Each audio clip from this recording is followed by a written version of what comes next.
I'm native, bro. This has been my land. Like I didn't come from anywhere. I've been here. So my point. You Native is, American? Yes, bro. 23andMe. Let's go. On both sides. I do have a white side. Oh, no, okay. Here we go. People would be making up stuff, bro. I ain't making up nothing. You see my 23andMe. On your 23andMe, how much is you 40%. You are you on a roll anywhere? No, I'm not on a roll. That's not up to me though. That was up to my grandparents. Why am I catching all this smoke? Like I can just go sign myself You don't up. want to reclaim it. Hey, I'm just sign myself up. Give me some of that money. We want documentation. Yeah. Wow, we want. I want me some documentation. I just got my blood, my DNA, man. Come on, man. Shoot, black people were in the world first, as far as I know. We're the first people. I ain't arguing. Yeah, so. My point is, So I was here first. No, you was over there first. I was here first. I was in the world first. I marked my land here I'm first. not signing off on that, nor am I signing off on Black There was Jesus. no borders. We had the whole world.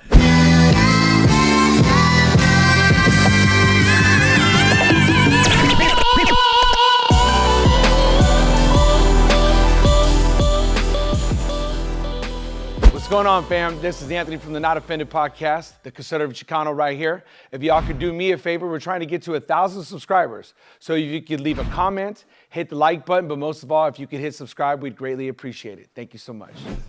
Hey, welcome to the Not Offended podcast. It's your boy, Anthony, conservative Chicano right here. I got my homies here. I got the bishop and the token. No Oregon gear? You guys are still number one, man. Come on, you got to keep it going. You brought the good juju right here. You know what I'm saying? Let's go.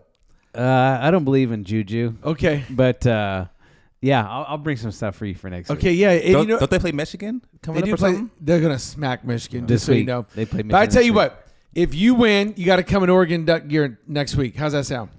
I don't know. Mike will give you something to wear. You got to wear it on the podcast. Oh, If you win, you got to wear Go Big Blue. You got to wear some He Michigan has a stuff. jersey. He has a Michigan jersey. Okay, well, you have to wear it. How's that sound? All right. He And then- owns one. And then I'm just going to It's be a Charles here. Woodson. I love Charles I Woodson. love Charles Yeah. Wood, boy. Hey, top 5 best DB ever right there. I'm telling you. The guy was amazing. He's amazing. I love Charles Woodson. So I want to shout out to everybody. I don't know if you guys know this, but over the last, I think it's either 4 or 5 weeks, we've grown about 50 subscribers. I want to say thank you to all of you who are hitting that like button, subscribe button, and commenting. Thank you for all the comments.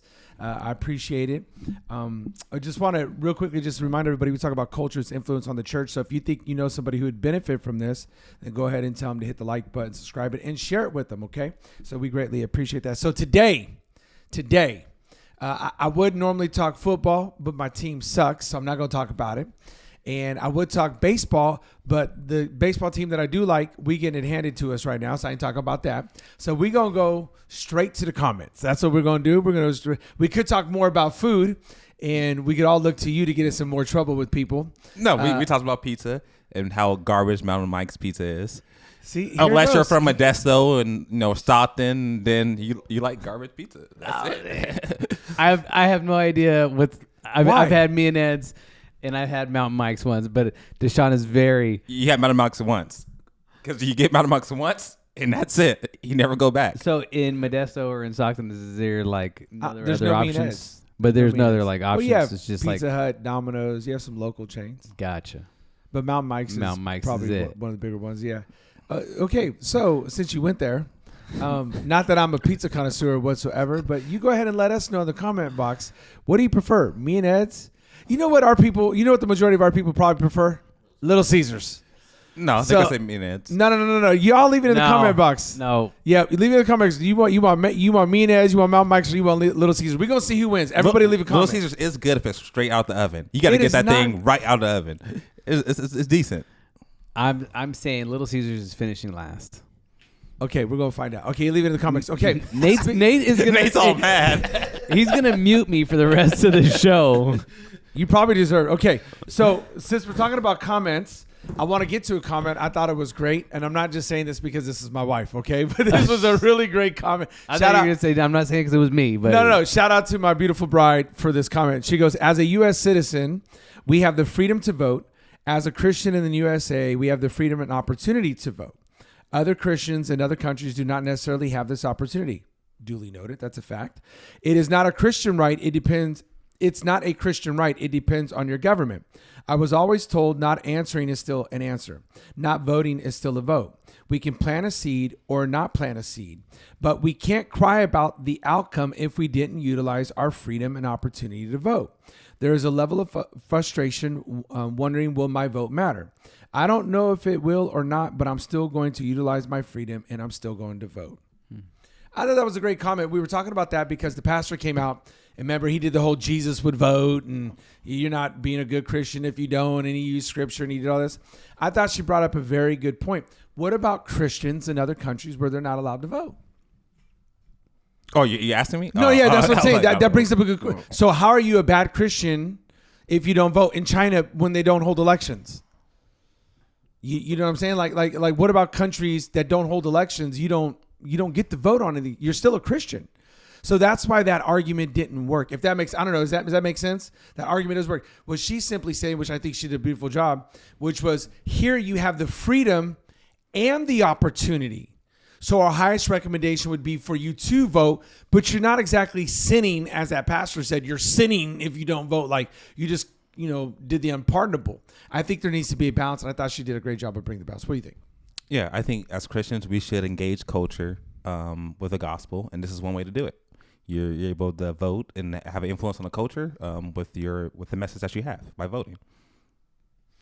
Yeah, I think that I would agree with what she's saying, and I think one of the big lies that we take is that our vote doesn't count. Well, in some portion of the election, depending on what you're voting for, maybe your vote doesn't count. But when it comes to certain things like school boards, city council, state stuff, county stuff, your vote very much does count. And then she also references, and I think is really important, that oftentimes people will complain, but then they don't vote. So are you with her on that? If you ain't voting, don't complain to me. Yeah, I totally agree. If you're a complainer but you don't want to vote and you don't want to put your hat in there, I don't agree with it. You in that same boat? If you didn't vote, don't complain to me. Yeah, it makes sense. People are going to complain no matter what, but yeah. But you should vote. Yeah, you should vote. If you're gonna be opinionated, you should vote. But people Absolutely. who don't do stuff always want to complain about something. That's a good point. Duly noted. I would say this. I couldn't agree more with you when it comes to the local stuff, especially the props, the measures. When it comes to your city council, county supervisors, even your mayor, right? That type of stuff. You should be very active in that. Those of us who are believers in California. California hasn't voted a Republican anything, or I shouldn't say anything, a Republican president since Reagan. So there's to be understood that how some believers here could get frustrated and be like, well, I would vote, but I don't think my vote's really going to matter. Well, it matters locally, and that's still the opportunity. I love what she said. You have the opportunity and the freedom to do it, and I think you should exercise that right. And so I think that was good. I think it was good. Okay, I want to bring up something else. There's a lot to talk about today. Trump packed out the Madison Square Garden, went on the Joe Rogan podcast, which I retweeted myself, like, hey, you guys should watch this. It's 3 hours. It was unfiltered. It wasn't interruption. It wasn't fact checking. It wasn't all this. It was just conversation. I thought it was great. He packed out Madison Square Garden. I mean, there's a lot of stuff going on. Kamala went back to church this Sunday. Did y'all know that she even preached a message? She preached a message about doing the right thing, and she even said she was brought to the kingdom for such a time as this. Kamala Harris did. There you go. VP Harris. So I thought this was interesting. She compared herself to Paul. She did. That's what I'm saying. This is very interesting. Paul got stoned, too. Well, I thought you meant she compared herself to Paul because she's all into that trans stuff. So maybe maybe she's like, you guys. Saul to Paul. Really? You guys. Saul to Pauline. Let's talk about how you really feel over here, right? So anyway, you two just start off. You said you went to the Me and Ed's and you've been peppery ever since. I mean, this really, to get to Deshaun, you got to talk about his food, and all of a sudden he just flips the script over here. She shouldn't have been at church. In fact, the pastor let her on church, and all these black people get mad about it, saying, "Oh, we got to let her in," and you guys are racist if you don't let her. We're going to get to that later in the segment, okay? We're going to get to that later in the segment. You could talk about that. I'm not allowed to talk about that. Oh, yeah, they were trying to tear up this white pastor online saying, like, hey, you black churches are out of line. Man, they were ripping him. Hey, he should have stayed in his lane. That's when he should have called. He had a black pastor come after the white pastor when he has Trump there, though. Hey, he should have called his one black friend and said, hey, I need you to say this. Because I can't say this. So my brother hits me up yesterday. I have a younger brother. His name's Mark. Shout out to Mark. And he says, hey, they call me Chopper. He said, have you heard about what's going on at Ohio State? And the only part I knew about Ohio State was, and we had covered it already. Taking that L. No, against Oregon. Oh. Man, you two are just on it today. I don't know what we didn't even have a pre-meeting about this, and you guys are already peppery. So they did take the L to Oregon, and it has to do with that. But remember, back in the beginning of the year, there was a revival that broke out, and a lot of the players, were talking about Jesus Christ is King, all this stuff. Like a real revival, genuine thing was happening. And the theme has been about foundations, and we're going to build on a strong foundation, a firm foundation, which I'm all about. Subsequently, there's been some revivals at Ole Miss, University of Florida. Like these spontaneous things are popping up and stuff is happening. It's been really cool. So my brother reaches out to me. He goes, hey, you hear about what's going on at Ohio State? I'm following something. He follows a lot of college football. He goes, I'm following some stuff, and it's crazy. He says there are people in Ohio who are coming after him, and they're like putting him down. Like you're chasing revival and you're chasing God more than you're chasing the W's. And so I'm gonna play a clip, and then I want to read you a couple of tweets. And I'm like, I want to hear your take on what's really going on. Are we really mad that people are chasing morals? Are we really mad that people are seeking a firm foundation outside of sports? Or are people just carried away and sports has become the new God? So I want you to watch this first clip. Tell me what you think. What's the mindset in the locker room right now? The guys are discouraged, but one of the first things that, G and Trey and them, they were just talking about, our motto this whole year, we've been just talking about the foundation in this team and the foundation that we're building. Trey said the true foundation is within Jesus Christ. And that's one of the first things that, he wanted to say after, losing that game. And I truly believe that this is just God giving us this obstacle to make this team even better and stronger. I think this loss happened for a reason, and I think that we're going to come back bigger and better than ever. Our faith is going to be even stronger with Christ. What's going on with this team, it's too special to just lay it down, after one game. I think we're going to bounce back from this, and we're going to come back and we're going to go for a run. I think everyone knows that in the building. What do you guys think about that? What's your first thoughts on that clip? I don't know if God was the one that gave him the L. That you're saying that because that was your team that No, gave the L. I just I can see how people interpret like what he's saying, but I would agree that they can come out of that because they have a faith and they have a foundation. They can come out of that stronger. I kind of heard it as God allowed that obstacle, and the obstacle being the loss. I don't know that. I don't know that I heard it as like God made us lose. No, but I think people who are going to be in the comments when they hear somebody talk about a game and they reference their faith and the game, I think that's the way that they take it. But go ahead. Yeah, I'm sort of with Mike. It's in the aspect that if you say that keep losing and God's still with you, and then maybe this is to build your faith, and maybe your team's just going to suck. It's like, are you still going to be willing to trust God even though your team sucks? Not just this obstacle to make my team better, but it's actually to make your faith better, stronger. So I hear what you guys are saying, and I guess I look at it a little bit different. I see you get all these clips and you get all these things that happen when your team hits the Super Bowl. These people are excited. And I think it was last year or 2 years ago when the Eagles lost after they should have won. Like people really think they're going to win the game. And a guy breaks his TV. He literally rips his like 65-inch flat screen TV off the wall and smashed it. And everybody in the house is going, dude, what are you doing? Like trying to calm him down. He gets mad. He starts going on a rampage. Tears up his old living room. And it's like I think we're getting a little too carried away.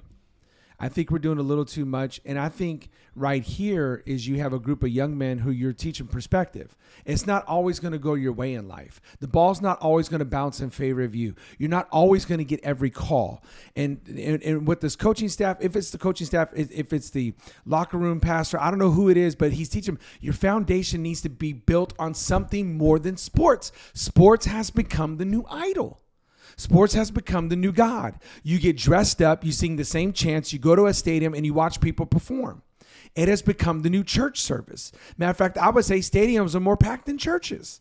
And so what this guy teaches that your foundation's got to be found in Christ. Why? Because in life, you're going to take some L's. You're going to take some losses. You're going to have to deal with discouragement and disappointment, but it's how you rebound from it. Do you go back to the foundation, or did you build your house on sand? And so I agree with this. I understand the principle behind this. Now, I'm not saying God really cares who wins and loses. I'm not saying like God is up there right now and he's a Saints fan because he wants everybody to be Saints, or, he's a Niner fan or Cowboy fan, or I'm not saying all that. I'm saying life's lessons can be learned. And what I am saying is I believe it is important to have a strong foundation, that it's not about, it's what was that guy Gentry, right? Who's a running back for Boise State. It's what he said. God has cleverly disguised a Christian as a great running back. I love that. And I'm going to use this platform. But these people, so what happened was, they came after him, was like, hey, they should probably focus in on football. This Christian thing has made them soft. I could read some of the comments. There's just a lot of cuss words in the comments. But you guys could go see all the comments about Ohio State. Then after the Nebraska game, which was way too close for the Ohio State fans, way too close, and I understand. And they went to the 50 to pray as two teams coming together. And you should see, apparently the drama was behind, why didn't the Ohio State players go over to the student section where the band was and sing the fight song, sing Carmen? I guess that's their song, Carmen, Ohio. And they got all mad because he was at the 50 praying. He says, it's all good. We might lose to Nebraska, but we had a bunch of people get baptized. Like, okay, great. We lose to Nebraska, but at least people got baptized. He's being cynical. He goes on to say, this was always going to happen because this team is soft. The coach is soft, and the program is soft. You have guys going on podcasts every week talking about how this is God's plan. God doesn't give a about college football. Just win. And so you could go through the whole thread, and it's all the same thing being repeated. God's not in the wins and losses. That's up to you. Your religion is just so you cannot practice. You need to go out and play hard. It's handicapped you. I mean, just all this smoke. And I'm thinking, so would you rather them be out on the weekends, having sex with all the women they can, drinking, smoking weed, partying, doing all this stuff? You really mad they got baptized, bro? Yeah, that's what they want. They call them gladiators for a reason. They just want to see them out there hit each other. If somebody dies on the field, like, so be it. So they went Ivan Draco with Rocky. If he dies, he dies. Yeah, just like that. They know they don't care about. There are some who do, but I would say the majority of people, they don't care about, whether or not the person, is sick and they have to play, or whether or not, you look at Tua, who just came back from his concussions. They just want to see him play. They don't care that it could cost him his life. They're saying it seems like you're getting soft with the God stuff, which is making you lose. So let's cut the God stuff out. Now, if they were winning, they'd be like, man, these guys are awesome. They're down with the God stuff. All right, let's do it.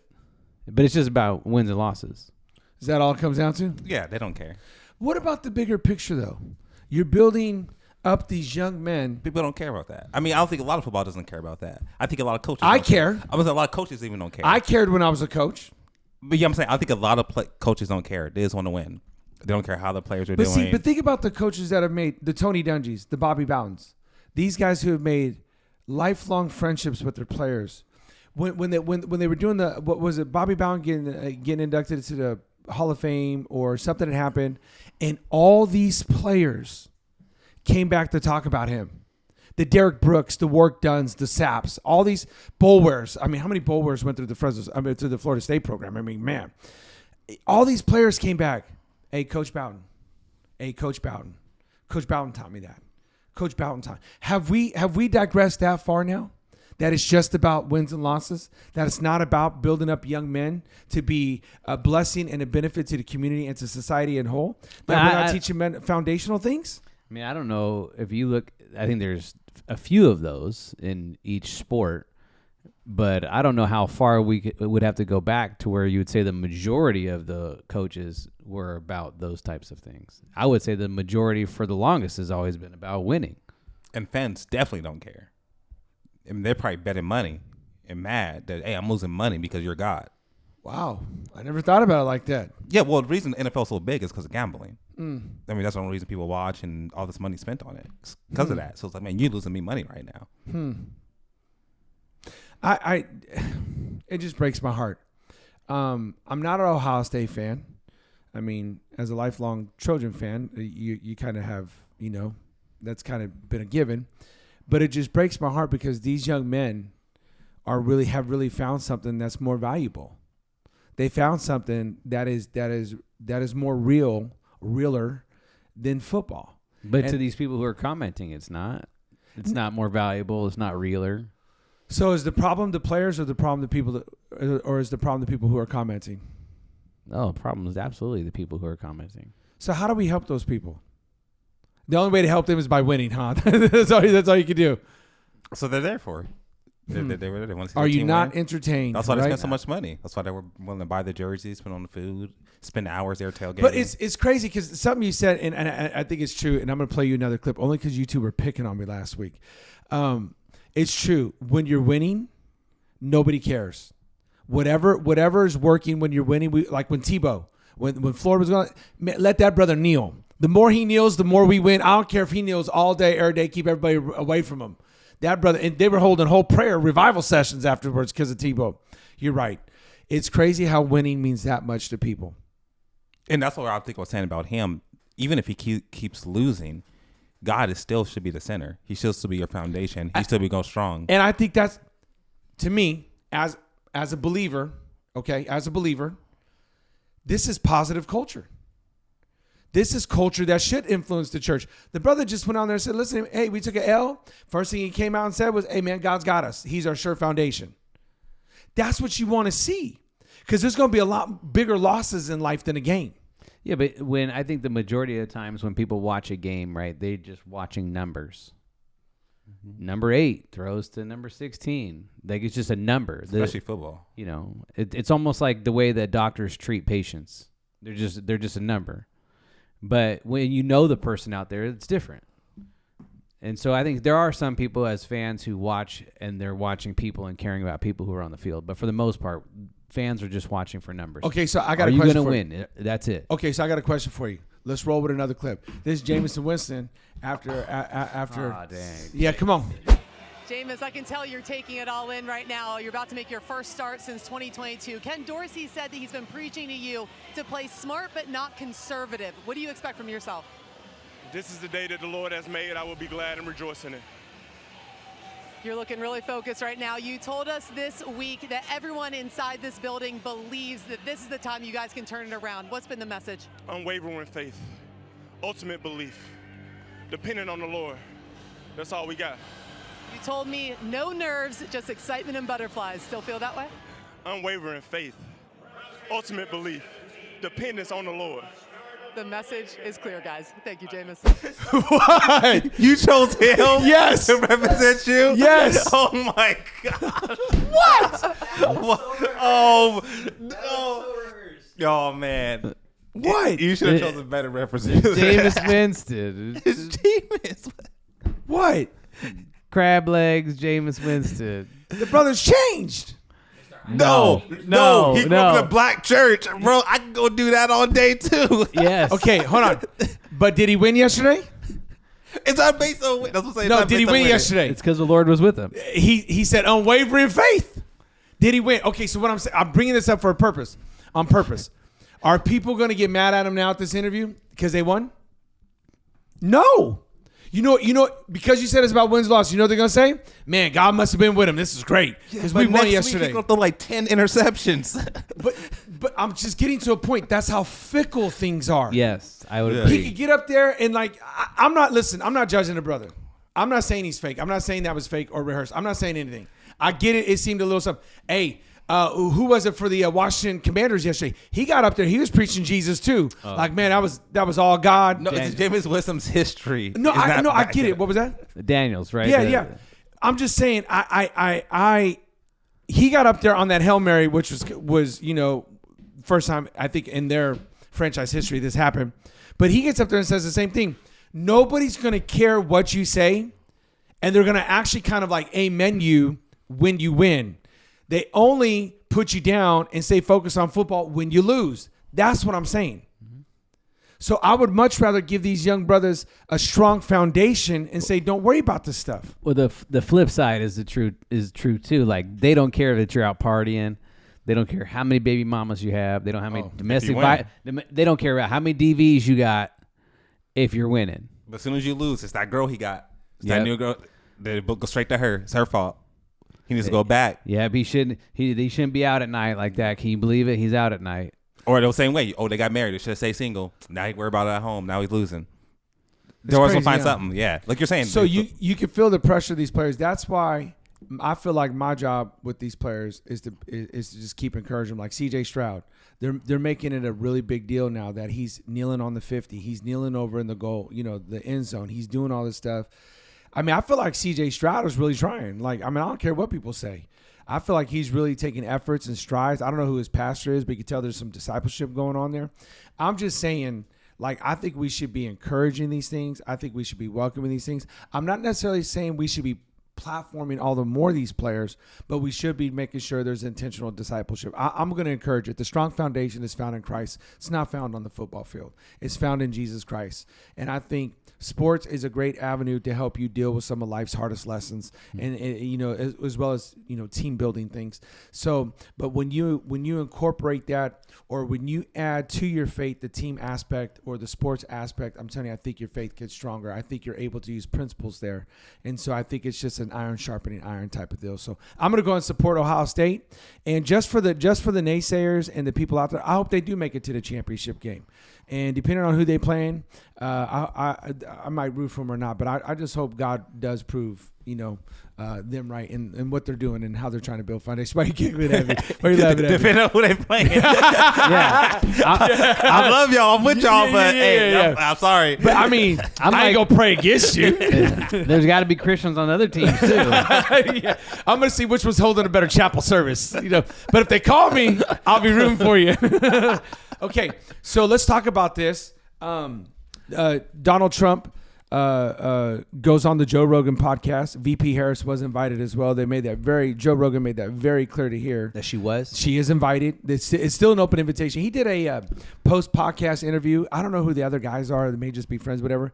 And they brought that up. And he's like, she hasn't said no. She just hasn't said yes. But I would just love to sit down and talk to him. I encourage everybody to watch the Joe Rogan podcast with Donald Trump. I think it's interesting. He said something in this podcast that just I had been thinking about. I've been thinking about this for a while. Somebody had said, and I might even say, I think it was Chris Cuomo. And you guys already know I ain't no Cuomo fan at all after the whole COVID thing. But he said something, and I think it was with RFK, that really got me thinking. And I'm just going to present it to you guys. Who's running our country right now? No, like, who's really running our country? I mean that sincerely. Do you think President Biden is running our country? I'm sure he's in the White House. No, but do you think he's running the country, like making these decisions? I mean, probably not. Do you really think he is? I don't think he has the whole time. No, that's what I'm saying. Do you really? In as much as VP Harris says she might be running the country, she's too busy. I don't think she's running it either. So who's running it? And so this kind of got my brain going a little bit and talking about the war machine, which, by the way, my neighbor and I were talking, and they told me that Eisenhower was the first one to label it the big war machine, talking about us always in a war and how it's just all about money when it's wars and all this. And this was, 60, 70 years ago. And I downloaded the last presidential speech he gave, and he said, beware of the big war machine and how it's going to be a constant source of money and vexation to the world. All this stuff. It was crazy, awfully prophetic, super crazy. And I got to thinking about this, and I thought, man, is it possible? And I'm just asking, and this before Trump says this, is it possible there are some people who really don't fundamentally like us, and have they come in and have they done certain things to prop us up to fail instead of prop us up to succeed? And And I didn't word it this way, but listening to RFK and Cuomo talk, I was like, man, they got me really thinking, like, who is running the country? Because some of these decisions aren't the best decisions for us. Like, let me just give you a couple of examples, and I'm going to show you this clip. Like, research the windmills that are in the ocean and how they really disrupt the oceanic environment. You can watch a whole Joe Rogan podcast on experts who tell you it's killing whales, it's disrupting the oceanic life. This was the worst decision ever. Plus, then they're going to tell you, where do you actually scrap metal the windmills once they're done? There's like windmill fields in the ocean. Uh-huh. Yeah. You go, there's all this stuff. Then go ahead and okay, I got into this debate. You guys have small kids, but I'm going to give you a little trivia. How many vaccines are there for children in America? How many? How many would you guess? Like in order for them to go to school? Just vaccines in general that they recommend you have. 20. Yeah, I don't know. More. 21. I'll help you. North or south of 50, you think? Ooh. Well, since you said it like that, I'm going north. It is north. We're one of 2 countries that you are allowed to buy ads and promote your pharmaceutical stuff. All your vaccines, all your stuff. One of 2 countries. The food, right now, Kellogg's is going through it because there's this whole boycott Kellogg's things because the cereal they give us is not the same cereal they give in other countries. And it's being proven ours is way more harmful. So I'm just simply asking. Okay, I'm just simply asking. This is all I'm asking. Who's running the country? Who's making these decisions? He goes on the Joe Rogan podcast and he's talking about what's really going on at the border. What is really, really going on? And he says something. I want to see if you guys catch it. And then I want to circle back and I want to talk about this. Watch this clip. In my opinion, with the enemy from within. And it drives them crazy when I use that term. But we have an enemy from within. We have people that are really bad people that I really think want to make this country unsuccessful.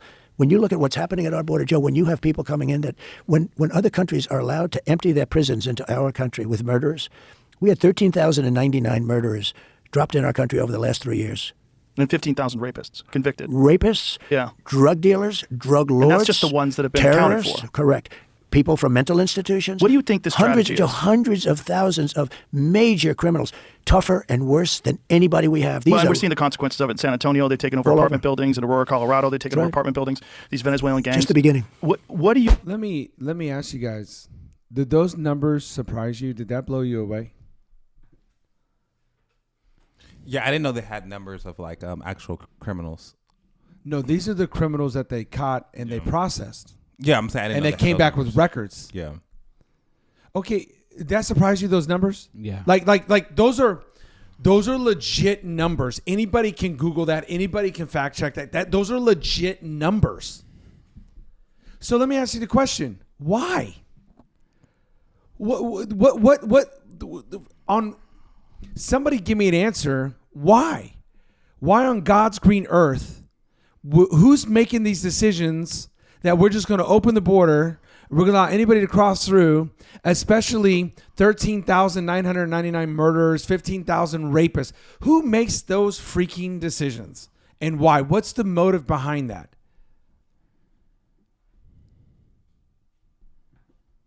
Anything? Can you give me any type of answer? Well, yeah, I mean, I could go out and say, you have people who are far left, and they'll say that they need to open up the border in order to give more people a bigger opportunity in life. Well, I don't think that necessarily makes you far or left. Having that mindset. What does it make you then? For you wanting people to come into America and have a better life, I don't think that makes you. No, but I think what makes you far left is the how you go about doing it. Yeah. That's what we were referencing, though. But I'm saying just the idea of wanting people to be able to come here and have a better life isn't anything crazy. Okay, let me ask you something. So if people want to come here and have a better life, how do they go about doing that? And that's the part where you have to figure out. But I think the idea of just wanting people to have the ability to do that. Okay, so how by opening the borders are we figuring that out? That's what I'm saying. I'm not saying the way we're doing it. Just the thought process of people wanting that doesn't make you crazy. Right, because I agree with that. Yeah, I know. We all agree with that. That's not what we're I saying. know. at all. I was just trying to make it clear. We all agree on the same thing, but I was just trying to make it clear that just because you believe that doesn't make you crazy. No. I think we all listen. We all got here. Well, you two, because I was already here. Because I'm native, bro. This has been my land. Like I didn't come from anywhere. I've been here. So my point. You Native is, American? Yes, bro. 23andMe. Let's go. On both sides. I do have a white side. Oh, my God. Here we go. People would be making up stuff, bro. I ain't making up nothing. You see my 23andMe. On your 23andMe, how much do you 40%. You are you on a roll anywhere? No, I'm not on a road. That's not up to me though. That was up to my grandparents. Why am I catching all this smoke? Like I can just go sign myself You know up. what we're claiming it? Hey, I'm just sign myself up. Give me some of that money. We want documentation. Yeah. Wow, we want. I want me some documentation. I just got my blood, my DNA, man. Come on, man. Shoot, black people were in the world first, as far as I know. We're the first people. I ain't arguing. Yeah, so. My point is, Wait, I was here first. No, you was over there first. I was here first. I was in the world first. I marked my land here I'm first. not signing off on that, nor am I signing off on black There was Jesus. no borders. We had the whole world. So let's get back to my question. My question is, who wants this though? Whose idea? I'm trying to get. Whose idea was it to just let everybody who wanted to come here? That's my question. Whose idea was that? And why is it Christian nationalism if you say, hey, we want a border, but we just want people to come through in a proper way, in a right way, in a way that in which we can vet? Like, why is one pitted against the other is what I'm asking. I truly believe, and I don't know if you guys can, I truly believe he's right. There's an enemy from within that wants to see the downfall of America. I truly believe that wholeheartedly. I've heard some stuff about voting, and if you can have people who are illegal vote, I think that has some to do with it as well. You know, people, it's just a power play, so they're trying to get people who are illegal on their side so that they vote for them. Yeah, I mean, I definitely think there's some people out there who want chaos because they benefit from it. They want crime. They want all of these different things to happen because it benefits them. And they prey on pitting people against each other. That people who want to see people able to come in legally and maybe in a good way. Hey, I want to be against these Christian nationalists because they hate all people. They're all racist. Even though they might agree on a lot of stuff, majority of them, if I pin them against each other, because they'll put us all against, say that we're these right-wing conservatives that hate immigrants. We're going to get teamed up with those people already. And it's like, man, the churches that come into Fresno, hey, I hate all those churches too. I hate those people who are against immigrants and they want to go protest all these different types of people. But we're already going to get lumped in with those people automatically. Why? Because I think there is a group of people who wants us all to fight. They don't want us to come to an agreement. They don't want us to come and actually say hey, no, we do want people to come over. How can we work this out where we're not letting a bunch of criminals in? We're not overwhelming our system and have a good way for people to come over. They just want to put the two sides together against each other and they're fighting each other. You agree with that? You see what he's saying? Mm-hmm. Yeah. How do you put it? You've said it before about politicians, like their main goal is just to get reelected. Yeah. If you cause problems, say I'm a solution to the problem. Even though you never fix a problem. Yeah, fix a problem. Like homelessness. Hey, I'm gonna fix a problem, but pay me $100,000 a year. Can I ask you a question? In the risk of us sounding like Christian nationalists. Well, I get labeled that anyway. So okay, arrogant Christian national. Have you been called an arrogant Christian nationalist? Though? I'm white, so I get called all of it. No, I didn't say Aryan. I said arrogant. Oh, okay, yeah, I got that one too. If you were another country, how would you defeat America? Would you go to war with us? No. You Why lose. wouldn't you go to war with us? You lose. We're too big. We're too powerful. Too many allies. Too much money. Money, allies, and weapons. Weapons, everything. So would you agree with that? People don't want to go to war with us? No, because then we'll even get united too. The what? You will even become more united. You attack us. Okay. A lot of things will happen. So, but if you wanted to bring something that is something that is strong on the outside, if you wanted to bring it down though, this fortress, what's the best way to do that? From the inside out. You should go back and look up. The Ottoman Empire and how they got Constantinople to fall. You should go back and look at that.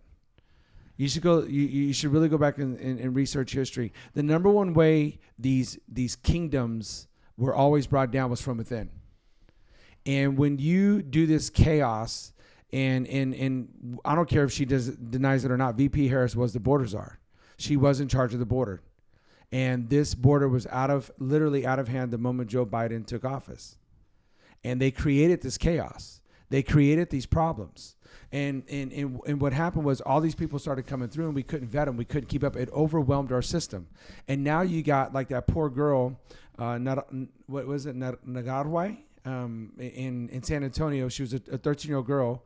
She was raped and killed by an illegal. She was raped and killed, and he laughed about it. Laughed about it. This is ridiculous. She was just trying to go home from school from band practice. This should have never happened. It's wrong. And this guy had a history of raping and killing people. How in the heck did he get here? So yeah, there's a burden of responsibility somewhere, right? And so to me, there are people from within that want to see us fail. So I have a question. And I mean this sincerely. You know, we're voting here. Well, I've already voted. I don't know if you guys have already voted. I'm an early voter. But my question to you guys is, what does a Harris presidency look like as compared to what does a Trump presidency look like, in your opinion? And the reason I want to go here is because I really want to encourage people to vote. I really want to get them to vote, and I just want to get you guys' and specifically, if I can just narrow that down a little bit more, what do you think is going to happen to the church?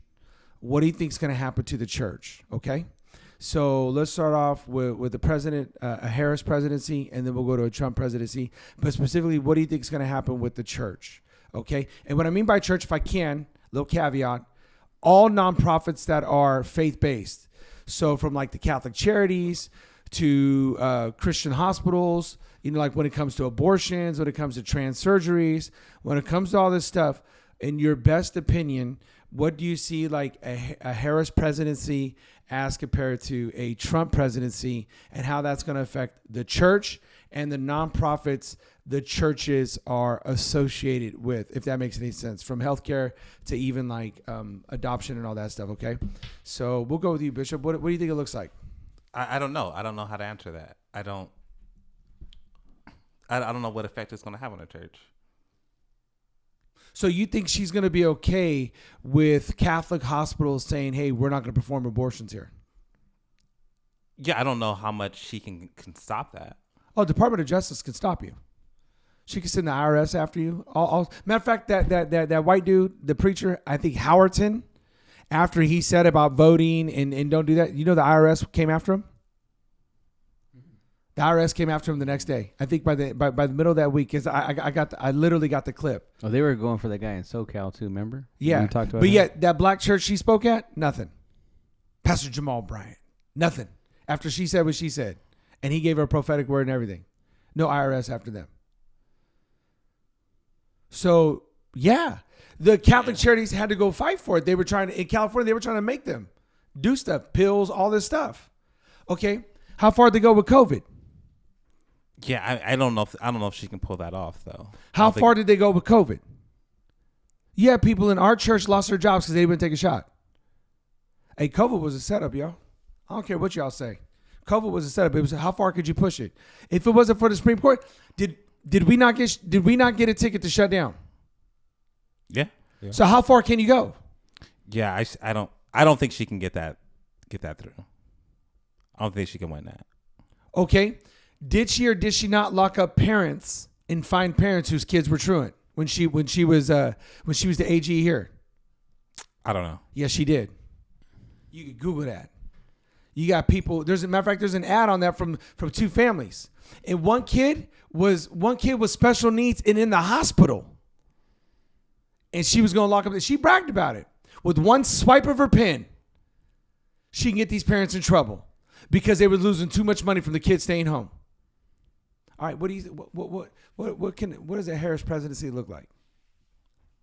I think a Harris presidency looks like some some extremism. I don't know how much she's going to be able to do, but I definitely believe that she will try. I think that there will be some pushback. I think there will be stuff that goes to the Supreme Court. Time-wise, I don't know if it passes or if it doesn't pass within her presidency. I think that she will say you can be a Christian if you are inside of this box. So she won't alienate all Christians, just the real ones. So she won't alienate the Jamal Bryant's church, because she'll say you can be a Christian. This is a nation where you can practice religion freely, but you cannot say X, Y, and Z from the pulpit. You cannot do these different things. If you fall into that category, then we're going to start to put different restrictions on you. So I do think that she'll do that. Right. So you thinking more restrictions or less restrictions with her? More freedoms or less? I don't think she's going to move that much. Be able to move that much to get those things. What's going to stop her? I think people fighting back. How many people fought back during COVID? I don't think she can do that to the churches. I don't think that. No, I'm asking you a question. How many people fought back during COVID? At the early point, I don't think anyone, not many. So what do you think's changed? I think people are changed. I think people won't let that happen again in that way. So, okay. So let's flip the script. Then. What does a Trump presidency look like? Less freedoms, more freedoms for the church. What does it really look like in your eyes? What do you think it looks like? I don't think he'll do anything to affect the churches. What do you mean? I think it'll be the same. So it'd be the same. Yeah. Would there be more protections or less protections? I don't see anything changing from what it is right now. What about you? What do you think? From the perspective of churches, I think that it won't be any worse than it is now. I think that he may try to enact some things that give you more protection. I don't know. I see Trump being more like a here guys, you guys can go play now type of deal. It's recess and he just throws all the balls out there and lets everybody play. Yeah, for abortion, it's like he's giving it to the states. He's not going to ruin anything. Okay, I hear where you guys are coming from, but what COVID taught me was they're going to push the envelope as far as they could push it. And they're going to test all the boundaries until people rise up and it cause a disturbance. And what I'm thinking is on one hand, you definitely have a person who is arm in arm with Gavin Newsom. So that should tell you what the playbook's going to be. That's VP Harris. She arm in arm. She's even to the left of Gavin Newsom. And all it's going to take is for the special interest groups, because listen, don't ever get this twisted. The White House is ran by special interest groups, period. And we already know who the special interest groups are. So there's going to be a more radicalized gay agenda in schools. There's going to be more trans surgeries. Did you know they just came out with a study? They suppressed the study that said giving puberty blockers to kids does not help them, but actually harms them. Did you know that? They did a comprehensive study. Yeah. And did you know why they suppressed it? I don't remember. You know why they suppressed it? I mean, yes, but what would be your guess? My guess would be that it goes against everything that they've been pushing. It does.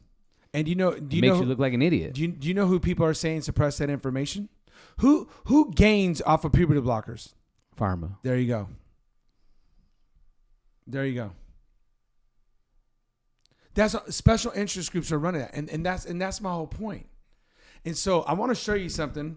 The reason I'm asking this question is because I feel like there's a double standard. I feel like if you're a person of color and you say, hey, I'm just looking at platforms and I see the platforms and I'm leaning this way, the backlash towards people of color is 10 times as worse if you were white, because if you're white, they're like, oh, we expected you to vote for Trump anyway. And so I found this clip of this young lady. She's a worship leader. So it's tricky for you guys too. Well, it's trickier. Right. Yeah, it's always got to one up me. Yeah. So we're starting to feel your pain. So I want to play this for you guys. I'm going to send this to Nate right now. I want to play this watch this. In case you missed it, this weekend Kamala Harris was at New Birth, a church that is pastored by Jamal Bryant in Atlanta, Georgia. They brought her in, endorsed her, declared that she is Esther, called into the kingdom for such a time as this, and then gave her an opportunity to preach a message of sorts.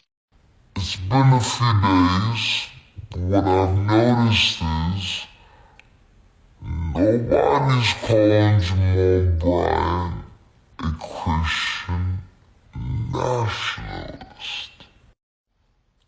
It's kind of weird, right? Because you're a Christian nationalist if you're a Christian and you care about your nation, right?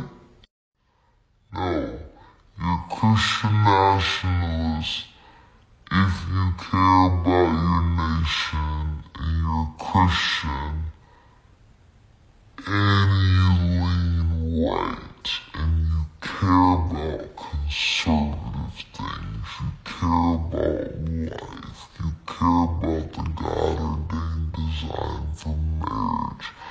So, did you guys see anything wrong with what she said? And did you agree with the fact of the Christian nationalist thing? They didn't call Jamal Bryant that. Let me get your thoughts. Man, that's I feel like the best argument. She was for the vote, and I feel like she was going to try to make that argument, seeking the welfare of your nation. Oh, yeah. Man, but did you see anything wrong with what she said? No, I agree with her. So do you agree with her point on why didn't they call Jamal Bryant out? Yeah. And what do you think the reason is for that? Yeah, because if you go towards the left, then people don't care. Yeah, 'cause she was just in another church in Philadelphia this weekend. Yeah. And that time she did preach what I call a mini sermon. Yeah, I mean, the thing is, I mean, Jamal Bryant is not really a church anyways. He's not really a pastor. It'd be great if he stopped calling himself a pastor in the church. Just go be like a Muslim or something. I don't know. Could be a Muslim. Well, he couldn't practice his Muslim. He can't do what he's doing and be a Muslim. That's for something. Sure. He got to be something else? Be something else. Something else. Good for church. Okay. That'd be great. That'd be super helpful. You'd be grateful? I'll be grateful. I'll send you a birthday card, appreciation gift, something. Well, you can't send him a pastor appreciation gift because he's a pastor. Yeah. But you give him something else. Yeah, something. Okay. Leave the gratitude. Send him a going away gift. Yeah. On pastor appreciation. What do you think of what she said? I applaud her for saying it. I think that it's 100% true. If you're a conservative, you're lumped into one category. You're bad. So whatever falls under the category of bad, then that's what you are. And if you are the other way, then you're good. It's the good versus the bad. What if I told you she caught you know what for that post? Yeah, of course. Why do you think she caught it? Well, why do you think she caught all that smoke? What do you think? Why? What's the number one reason why you think she caught that smoke? She ain't standing with the black people. And you know what? She's getting ready to tell you that in a second. That's 100% true. Man, she's freaking Indian anyway. I keep meaning to text my Indian friend. Is she Indian or is she black? See what he says. Kamal. Yeah. Okay, I want you to watch this clip right here, though. Watch this clip. I don't want to hear anybody tell me that they're for the black community if they're not for the God-ordained design for family. Yeah. And so the moment, as a Democratic Party, you start deconstructing the God-ordained design for family, you've lost your right, your authority to tell me that you are for the black community. Knowing that the black community and minority families are being dismantled. Dismantled, fatherlessness, broken homes, mother wounds, so much happening. Abortion. Like all of these issues that are affecting the black community, and you want to tell me that the way you're going to help us is by dismantling God's design for family. All right. So that's how she came back after they came after her. She just went on another podcast and doubled down and said, no, we ain't doing this. So she's a worship leader, and she caught smoke. You got to read the comments. Stick to worship. You sing better than you preach. Matter of fact, stop singing. Someone needs to silence you. The ultimate one, remember Joe Biden, if you don't vote for Joe Biden, you ain't black. Then, want to be white. I don't know why they always say that. You want to be white, as if white only votes one way, right? What do you think about her just coming back with it, saying, hey, I'm standing on this, and this is why I lean this way, because I'm pro-family, I'm pro-black community?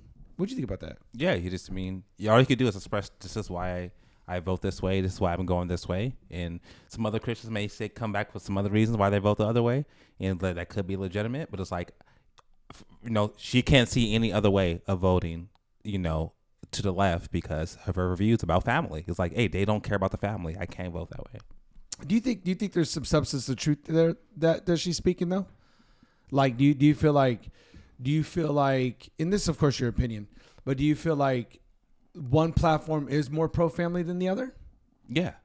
I mean, how did you get there? Like help us. Like, is it just because I know the easy low-hanging fruit is the abortion issue, but is it also the way one platform views family dynamics, like having a mother and a father? And the way God ordained marriage, but having a mother and father in the home, about the community of the church, having kids, all those different things, aspects that God cares about that it seems like the other side doesn't care about. I mean, Kamal Hariss ain't got no family. She ain't got no kids.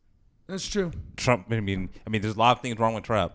There's a lot of things wrong with his previous marriages and all type of things. But he has a family, and his kids seem to do really well. So and they just seem to like him. Yeah. Well, what do you think? What do you think about her coming back and doubling down? So I'm from a very liberal city. So growing up in Portland, I've told Deshaun this before, and I probably told you as well. Like, Portland is super racist. So on the outside looking in, they masquerade as this super progressive and ahead of the curve and loving to all people, but in reality, their undertones and their hearts are so dark and they're so racist. Because you said that a lot, yeah. Because for you to say if you don't vote a certain way that you are not black or that you're not That's what Mexican, he said. Like that is extremely racist. So yet nobody got offended. And somebody called Charlemagne out on that about how he didn't say anything. That was the dude that runs Larry, for governor. Larry Elder. Yeah, on his own show, he called him out on it, and he didn't say nothing. And so that type of speech, I've seen it. I grew up in that. I see it even now with the far left, and I don't even want to say like the Democratic Party in general. I'm saying, but the far left. That's how far left thinks. And what they're trying to do is they're trying to hijack the Christian vote as well, and they do it by race baiting. Okay. And the subliminal and the actual verbal comments of you aren't your race, you aren't who you can be, you can't be proud of where you come from and your family, and you're going to turn your back on your history unless you vote this way. But in reality, like, none of the policies help you. If those policies helped you, then you would see Chicago in a better place. You'd see New Orleans in a better place. You'd see Detroit, Washington, D.C., L.A., highly multiculturally populated cities who are ran by far left policies. You would see them do better. They don't do better because they don't care about those people anyway. And then when I say those people, I'm talking about the people who they try to pander their vote for. No, I think you bring up very good points. Let me ask you another question, because I think this will help people. When it comes to likability, it was funny because I was thinking if Donald Trump had ever said, right, and let's say he was on the Breakfast Club, although I don't think he'd ever go on that show. Maybe he would. I don't know. He seems to go everywhere, so I don't know. Maybe he would. I think he'd do it. Okay, but if he went on the Breakfast Club and he told Charlemagne the God, right, hey, if you don't vote for me, you ain't black. Would that have made every news outlet? Like, would that be the front page of every paper? And how would people have received it then? He'd be the biggest racist that am I overstating? They'd Photoshop a hood on him and everything. With a Klan hood? Yeah. Am I overstating that, or do you feel like what I just said is true? Yeah, no, it'll go crazy. It'd go crazy, right? Okay. But Joe Biden said it, and nobody batted an eye. You know what they say? Oh, that's just Joe being Joe, Uncle Joe. No, that's just Joe's a racist. Mm-hmm. That's just is exactly what it is. He said exactly what he believed. He said exactly exactly. Yes, thank you. So let me ask you this. When it comes to likability, just your opinion, do you feel like people have a better perception of VP Harris, or do you think they have a better perception of Trump when it comes to likability? What would you guys say? The majority of people, not just us in a closed circle, but the majority of people, if you were to poll people right now on the street, likability, would you say Harris or would you say Trump? Like, if you were to poll people right now. I think it'd be split. Oh, do you? What do you think it'd be? Yeah, there's a lot of people who don't like Trump. No, but what do you think? Likability, you think it would lean towards Harris or lean towards Trump? I think it'd be split because I think that Harris's camp has done a good job of like only giving a little bit of her out. So there isn't, I mean, you didn't really hear much about her during the presidency, the last 4 years. Okay. So there isn't a whole lot of that we know about her. There's not a whole lot of content, and nobody was paying attention to her when she was the AG of a state. You know, That's like true. what do they do, right? That's like true. most people don't know. No, you bring up a good point. Well, no one really likes Harris, but a lot of people hate Trump.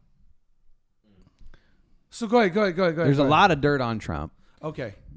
There isn't a whole lot that's out there on Harris, except for it's coming from Trump's camp. We'll say, do you guys know anyone who voted for Harris to be the Democratic president? Election. They didn't do that. Yeah, no one did. She couldn't get there. No. So again, no one likes her, but a lot of people hate Trump. So they're going to vote for her just because they hate Trump. That's their campaign is. Look how bad he is. They don't say look how great she is. When They they say look how ask her bad about he is. stuff, they're like, she just points out, no, Trump is bad. Trump is bad. There's no one that cares for her. Okay. You hear her speak, no one's like, oh, that was amazing. So you're saying let's not go likability. Let's go disapproval. And you're saying if you were to ask, people, do you disapprove of Harris or do you disapprove of Trump? You feel like people just don't like Trump. So that's my other option. Okay. But I don't think anyone really likes Harris. Okay, I see where you're going with If that. they actually voted, I don't think she would have won. Okay. She wouldn't be the nominee. But when you vote for a president, are you voting for favorability and likability, or are you voting for somebody who's going to be able to run the country and protect your constitutional rights? Well, so that's the thing. People think if you vote for Trump, you're going to lose that. Oh, okay. That's what I'm saying. So it's like, this is my only option. If I vote for Trump, man, the country might fall apart. If I'm black and I vote for Trump, I might get shipped out of the country. I might become a slave again. Like, this is what people are thinking. So you got to vote for Harris. You agree with that? What do you think? Yeah, unfortunately, I think that people do vote on who they think is a nice person. I think voting like that is a very terrible way to vote, because in reality, you don't know anybody anyway. But let me ask you something. If you guys were in the ER and you had a sharp pain in your stomach, could be appendicitis, could be a lot of things, gallbladder, okay. Do you care if your doctor is nice to you, or do you want a guy who knows how to fix what's ailing you? Yeah, I don't care about bedside manner. Not when the going is painful. You know what I'm saying? I don't care if you say hi to me. I don't even care if you like me. You need to fix it. Do you think we've reached that critical mass in America right now? The border's out of hand. If you guys, I know it's a rhetorical question, it's stupid probably too, but if you went grocery shopping, have you seen gas? My dad just came to visit me. He's like, what the heck is wrong with you guys over here? $4 for gas still. You're the only people. You know what I said? I don't know what's wrong with us, but I sure would like to fix it. Like, we got serious problems right now. We got wars everywhere. We're funding everybody's war. We got open borders. Food is out of hand. Gas is out of hand. Your PG&E about to be skyrocketing right now. Like, don't we just need somebody who can fix it? I mean, you agree? Or what are you thinking? Yeah, but I mean, that's not how it works. What do you mean? It is based on if people like you. I mean, that's why Obama won. That's why people still like Bill Clinton. People still like him. We don't care what he did. It's like, man, he sure could speak. He still was like, people don't care. Slick Willie, that's what they called him, boy. He was. We don't care. That brother got caught with his hand in a cookie jar and be like, the jar just opened. Found my hand in there. I didn't even know how I got there. I'm not even sure it was my hand. Yeah. It was attached to my arm, but it didn't. He had him out of his own. Were those cookies actually? Like, yeah, he was smooth, I chewed boy. it, but I didn't swallow it. Yeah. I took a bite, but I didn't eat it. You're right. So you think likability has something to do with it? But I'm asking you a question. Even as the church, don't you think we've hit critical mass where we got to kind of set aside some differences and be like, hey, we need the right person for the job. I don't care demeanor. I don't care. We need the right person because we can't keep going at the rate we're going. I mean, if we're looking backwards, I think some of we're talking about seeds, I think some of these seeds were planted during all the BLM stuff and all the rioting. because I think one of the things that people got afraid to be labeled. They got afraid to be labeled a bigot. They got to be afraid to be labeled racist. And so it's like, how do I move away from these really bad labels? Oh, okay. And so labeling people became very, very big, I think, just my opinion. And so that's what they're trying to do now, right? They're not talking policies. They're talking labels. Trump is a you fill in the blank. Kamala is a you fill in the blank. You feel like they put people in those camps, and if you follow Trump, then you automatically sign off, and you're one of his Trumpians. Yeah, and so that's why they're putting the label on Trump so that people will be afraid to be in his camp. White nationalist. She said that in the video. Yeah. Okay, but this is what blows me away. She's obviously a very proud black woman. She knows who she is, and she's pro-family. How's that supposed to make her feel? Hopefully bad, so she changes her vote. Yeah, but you know what I'm saying? Like what gives you the right to do that? What gives you the right to just, you know what I'm saying? I know we joke about it all the time, but I mean, I get that, people were telling me, well, he's not Mexican. Then what the heck am I? Like, I don't know, help me out. Is my dad not my dad? My mom not my mom swears she's my mom. She's like, I know I gave birth to you. And then she would always say, but your brother was a lot harder. But you know what I'm saying? Like I would just get into a conversation with my mom about it. Mom, are we not Mexican? Is that not what are we here? What's going on? Is that making it like, what do you really think? To me, that only just makes the person solidify their stance all the more. It's like, I feel bad for the young lady. She's a worship leader. She's trying to glorify God. And you got people coming up to her screaming at her, you ain't black. And she going, well, if I get pulled over today, I'm pretty sure I'm black. I don't think that's going to change anything. But I got to fill out my ID or I got to go do this. So, but I want to show you guys something. I can't even believe I'm about to show you this in a positive light. I'm not a big Chris Cuomo fan, but I felt like he said something that I thought was pretty interesting. We may just want to chew on. Watch this.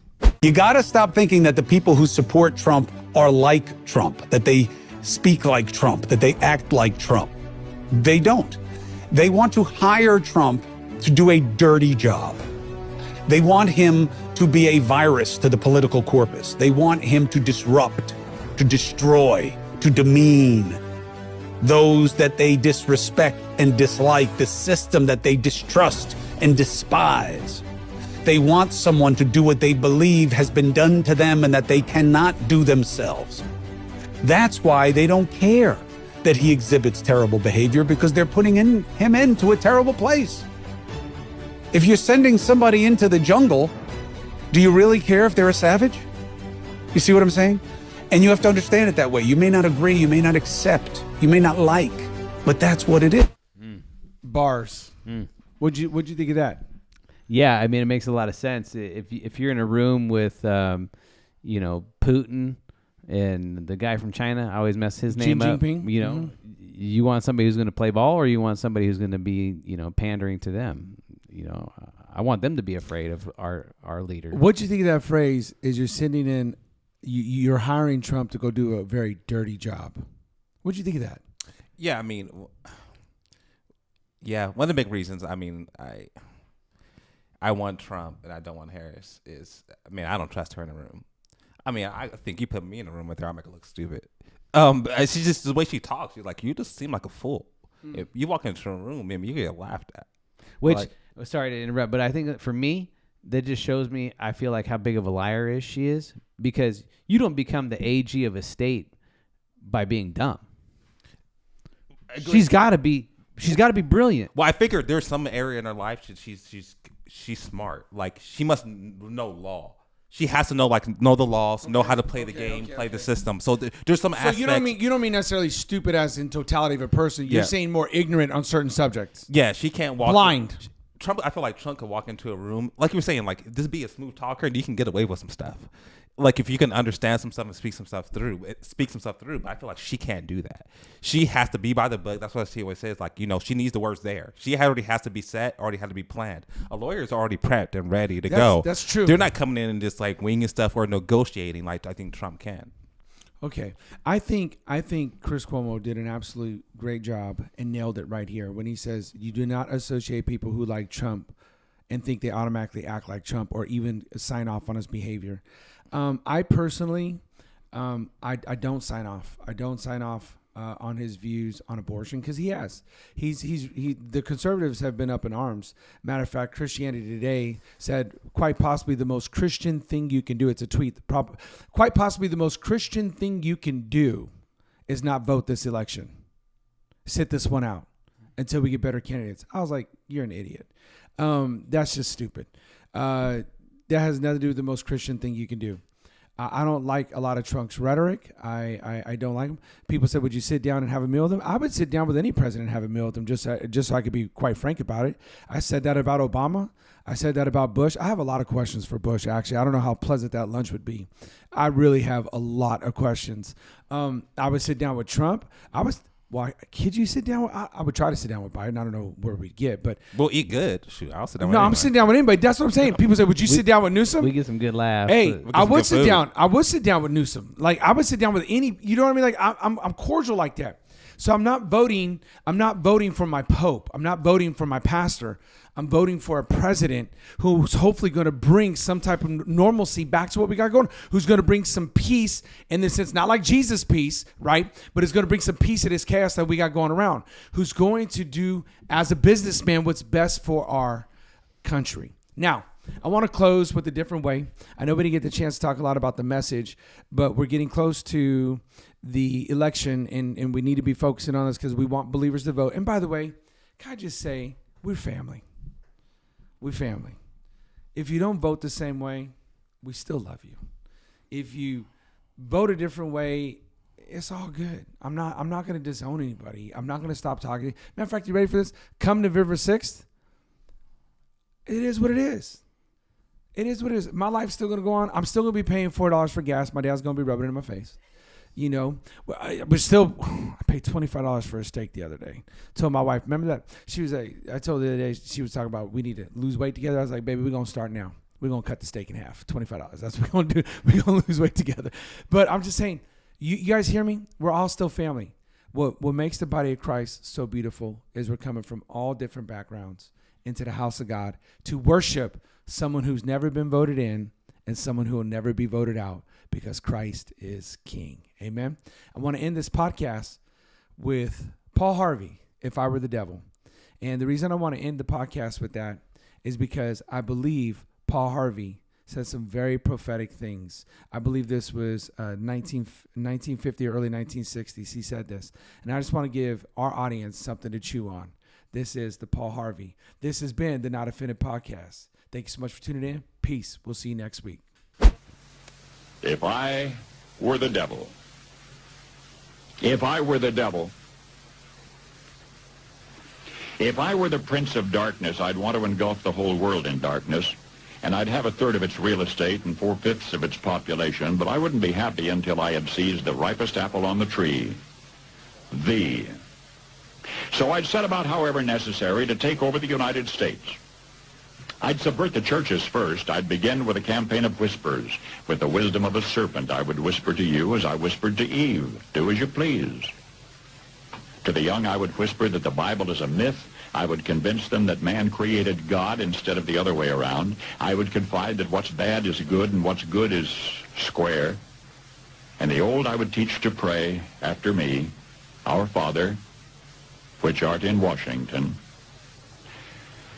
And then I'd get organized. I'd educate authors in how to make lurid literature exciting so that anything else would appear dull and uninteresting. I'd threaten TV with dirtier movies and vice versa. I'd peddle narcotics to whom I could. I'd sell alcohol to ladies and gentlemen of distinction. I'd tranquilize the rest with pills.